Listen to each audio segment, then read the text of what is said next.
হঠাৎ করে জঙ্গলে হাতি দৌড়াতে শুরু করল। তার সঙ্গে সঙ্গে জঙ্গলের সব প্রাণী দৌড়াতে শুরু করল।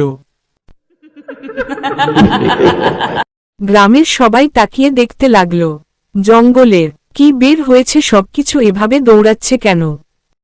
তখনই সবাই দেখতে পেল, জঙ্গলে সেই পুরনো বটগাছের তলায় অনেকগুলো ভূত চিৎকার করে কান্না করছে। এটা দেখে সবাই ভয় পেয়ে গেল। আর একটি ভূত উড়ে উড়ে বটগাছের নিচে দিয়ে যাচ্ছিল।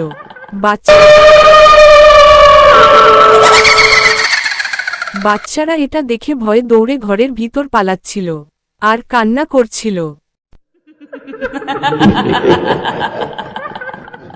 দিন গভীর রাতে গ্রামের রাজার মেয়ে জঙ্গলের রাস্তা দিয়ে হেঁটে যাচ্ছিল।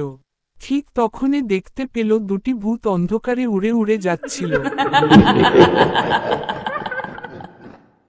এটা দেখে রাজার মেয়ে মাহিরা ভয়ে চিৎকার করে বাড়ির দিকে দৌড়াতে লাগল। দৌড়ে গিয়ে তার বাবাকে সবকিছু খুলে বলল এবং কান্না করতে শুরু করল। রাজা তখনই সেনাপতি মোহনলাল এবং পুলিশকে ডেকে জঙ্গলে গিয়ে ভূতদের ধরে নিয়ে আসতে বলল। রাজার কথা শুনে তারা দুজন গভীর রাতে জঙ্গলের দিকে এগোতে থাকে।